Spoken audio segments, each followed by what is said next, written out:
Good morning and welcome to the Whiteboard Academy. So, in today's class, we will be discussing some of the most important questions from our polity section. So, without any further ado, let's start today's session. The very first question is asking us about the election commission of India. तो हमको पता है 324 से लेकर start होते हैं. I think 328 या 329 तक जाते हैं. The elections of president, vice president, Lok Sabha, Rajya Sabha, legislative assembly and legislative council is done by election commission of India.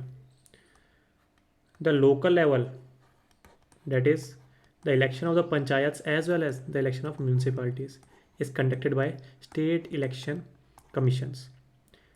These state election commissions has been provided in the 73rd Amendment Act recently, not recently but in 1992, and then in the 74th Amendment. Both acts have been enacted in 1992. The Constitution of India empowers the Election Commission of India to allot symbols to parties. Yes.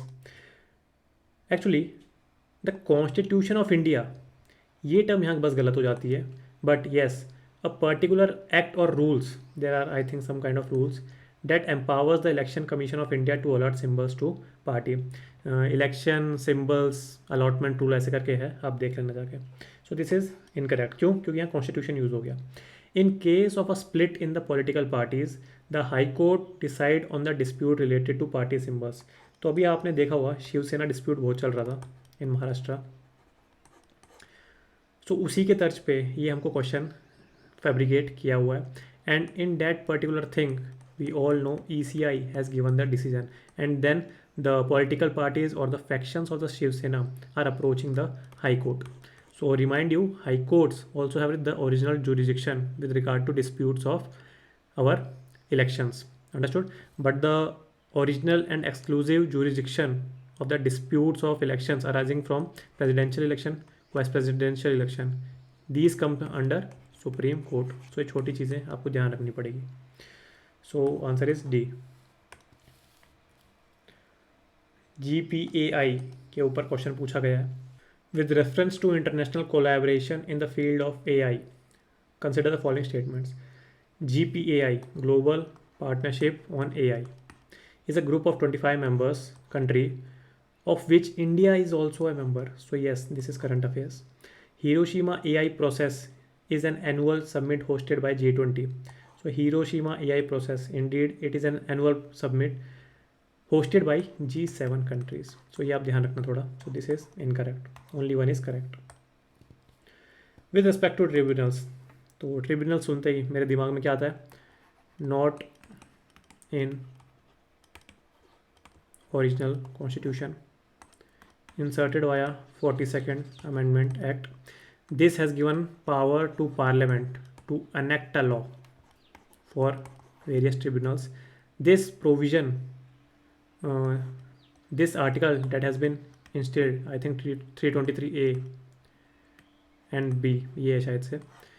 So this particular article has given power to Parliament, and Parliament has enacted a law, Tribunals Act करके कोई law है उसमें, and then from an act of the Parliament, the tribunal has been materialized in India.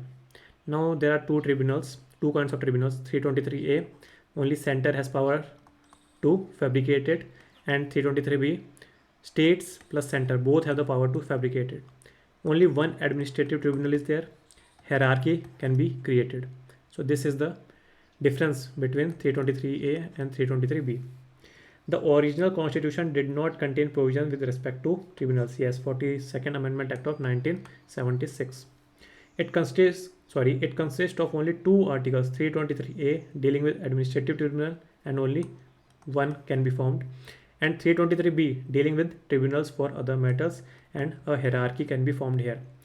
Administrative tribunal under 323A, it is exclusive jurisdiction of the center or Parliament, but in 323B concurrent jurisdiction of center and state. Center भी बना सकती है, states भी. So this is also correct, and we have to mark the correct answer, C. A particular area or region was in news. आप पूरा पढ़ लीजिए, मेरे को तो यहाँ तक ही अगर पढ़ के समझ आ जाता है. कॉकस रेंज है, तो कॉकस रेंज मेरे को अच्छे से याद आ रहा है. So this is my Georgia, this is my Azerbaijan, and this landlocked is Armenia. So this dispute is regarding Azerbaijan and Armenia. So correct answer is Nagorno-Karabakh. So this region, a particular corridor was also in news, Lachin corridor. ये भी आप ध्यान रखना, ये भी इसी dispute से related है. ये मैंने आपको मैप क्यों बताया. The first point two note is Armenia is a land locked country. The second point two note is Georgia opens in Black Sea. The third point to note is Azerbaijan opens in Caspian Sea. So MCQ1, MCQ2, MCQ3, MCQ4 caucus range का है, यही है पूरी caucus range, है ना. यही है पूरी आपकी कॉकस रेंज बोलते हैं. The area that lies between the black sea and the Caspian sea. तो ये MCQ4 हो गया and this is MCQ5. 5 question आपको बता दिए मैंने. Interstate councils. इंटरस्टेट काउंसिल सुनते मेरे दिमाग में आता है 263 relates to interstate council, constituted by president. Head is prime minister and it constitutes all the heads of the states. So it is a collaborative platform between center and states. So it is merely advisory in nature. 263 से ही एक related 262 article भी है, interstate water disputes. This particular 262 has given the power to parliament to enact some law. The parliament has enacted 2 law, River Boards Act, but no board has been constituted, and interstate water dispute redressor या resolution ऐसे करके कोई act है. सो इसके under बहुत सारे act बनाते रहते हैं to resolve the disputes between states regarding the distribution of the water. ठीक है, तो जैसे हमारे पास कावेरी रिवर वाटर डिस्प्यूट है ना, कर्नाटक और तमिलनाडु का. ऐसे ही हमारे पास और भी महादाई है. देन वंशधारा, एक वंशधारा का आंध्र प्रदेश का, आई थिंक देख लेना एक बार, आंध्र प्रदेश और कर्नाटक ऐसे ही कहीं का ये, सॉरी उड़ीसा और आंध्र प्रदेश है शायद से, देख लेना. सो क्या बोला है, it was established as a permanent body through the amendment in the constitution. So it is indeed correct statement, but this is the main contention. So via presidential election, not presidential resolution,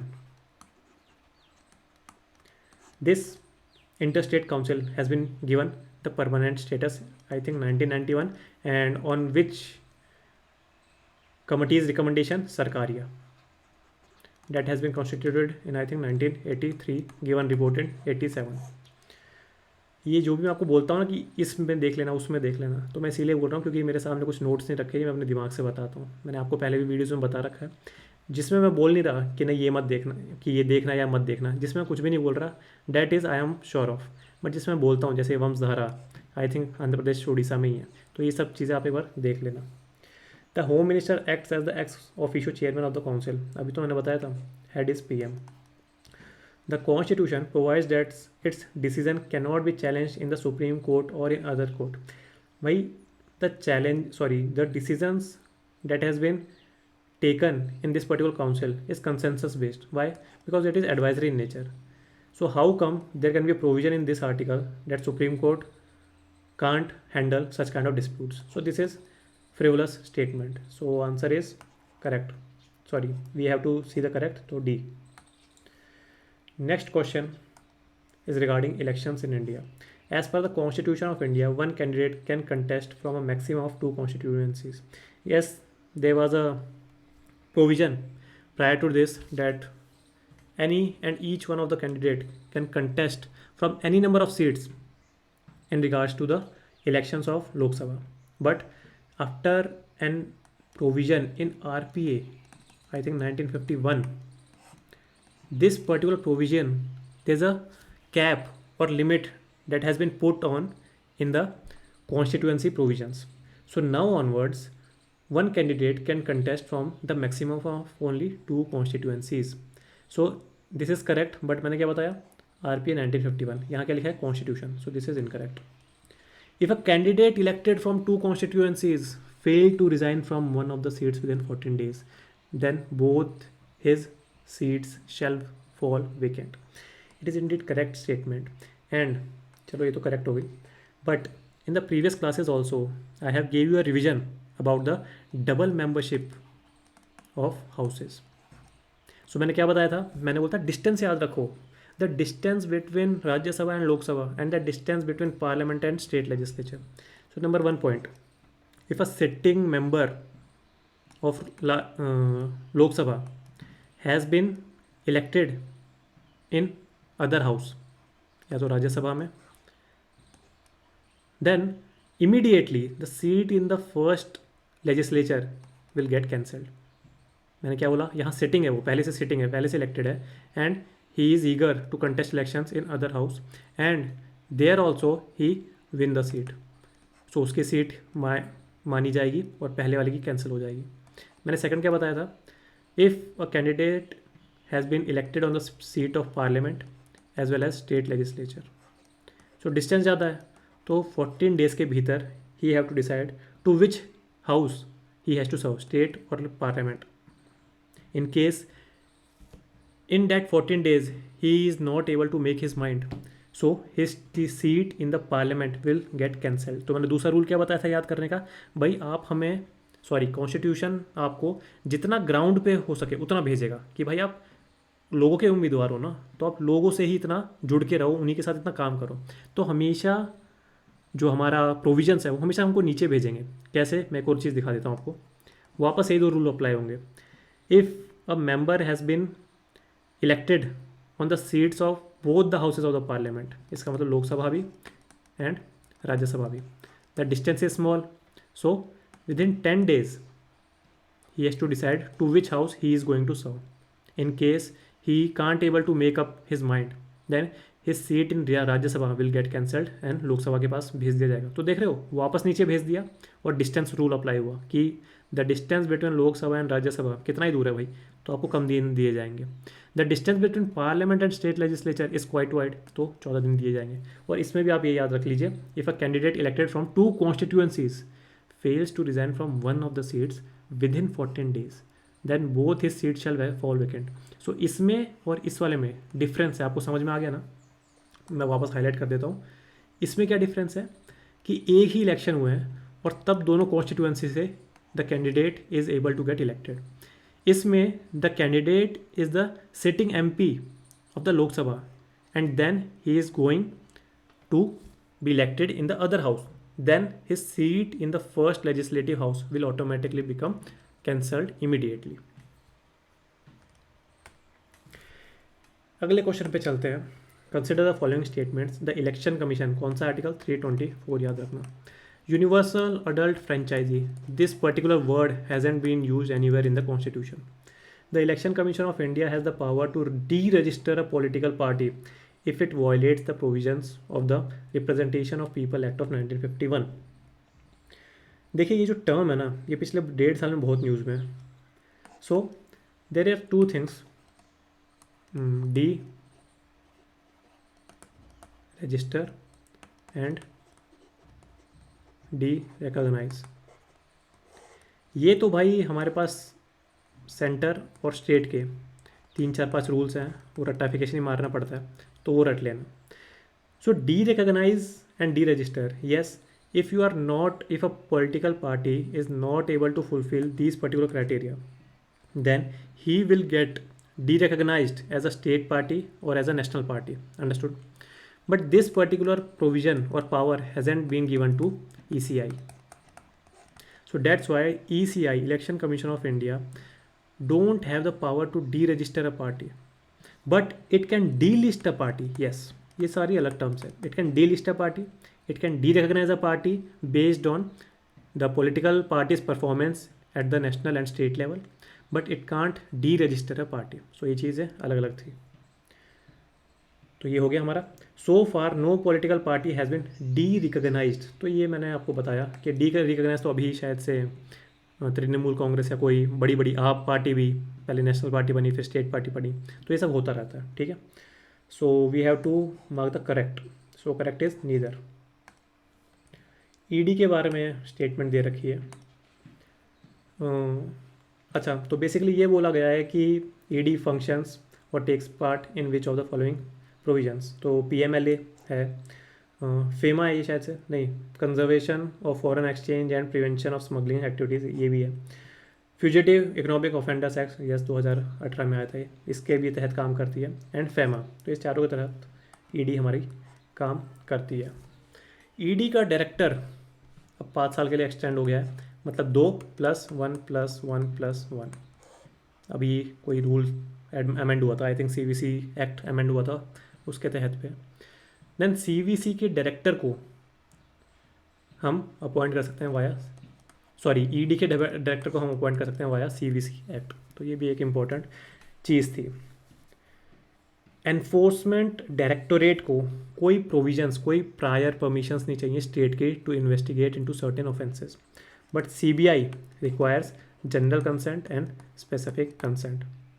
CBI by the supreme court has given a particular phrase, वो क्या phrase है, parrot वाला कोई phrase है अगर आपको याद है तो, CBI is like a caged parrot who is speaking the voice of his masters, तो ये वाला फ्रेज था। एनएचआरसी, इसको हमारे एक बहुत फेमस लॉयर क्या बोलते हैं, टीजिंग एल्यूजन, तो ये छोटी छोटी चीज़ है, पता नहीं आपके लिए कब काम आ जाए। एनएचआरसी के मेंबर्स 3 ईयर्स और 70 ईयर्स, अप टू 70 ईयर्स सर्व कर सकते हैं। ये एक स्टैट्यूटरी बॉडी है, कॉन्स्टिट्यूशनल बॉडी नहीं है ये, ठीक है, बहुत बता दिया, आगे चलते हैं। बहुत ही फेमस केस है, और पर्टिकुलर यही केस में आपको पहले से बोल दिया जाएगा कि भाई Prakash Singh case is related to which of the following. So Prakash Singh judgement और case is related to police reforms. Supreme court has given 7 directives as to how will the center will implement these reforms. So Prakash Singh judgement बहुत famous judgement है, तो इनमें बोला गया कौन कौन सी directives have been issued by the supreme court. So सारी है, पढ़ लेना आप आराम से। एक स्टेट सिक्योरिटी कमीशन बनाई जाए, prescribe a minimum tenure of 2 years to the police officers on operational duties, set up a police establishment board, constitute police complaints authority at the state and district level for looking into the complaints against police officers. फिर एक है कि separation of investigation and law and order department, तो ऐसी ऐसी चीज़ें हैं। Fix the term of DGP of police, fix the term of IGs, तो ऐसे ऐसी ये सारी चीज़ें हैं। So all 4। Last question of today, during the general elections in India, a candidate who secures the highest number of votes in that constituency is declared elected. Yes, so at the Lok Sabha elections we have the universal adult franchise. Understood? This term hasn't been written anywhere in the constitution. In Lok Sabha elections we will focus on plurality of votes. आप बोलेंगे sir इसमें क्या बड़ी बात है, this is the correct term you have to use and not the majority of votes. This is incorrect term with respect to Lok Sabha elections. We will see plurality of votes, what does it signify? If there is a election and 100 are the electors, ABCDE, maths नहीं कर रहा मैं, आप देख लेना, 30, 25, 24, 31, 22. Candidate D will be declared as a winner. Now you can see candidate D can't able to attain the majority because the majority is 50. But as usual crash हो गया था, कोई बात नहीं। तो D में आपने देखा कि he can't able to attain the majority, that is the 50% mark. But then also he has been declared elected by the Election Commission of India. So that's why it is known as first past the post system. सो ये apply होता है हमारे। So yes, these both are correct statement. तो क्या याद रखना है आपको, in the case of Lok Sabha election we have to जज by the plurality of votes. Understood. So बहुत डायसेक्शन कर दिया आज क्वेश्चंस का। होप सो आपको ये सीरीज़ अच्छी लग रही होगी। मिलते हैं इसी एनर्जी के साथ एक नेक्स्ट MCQ लेक्चर में। तब तक के लिए गुड बाय, जय हिंद।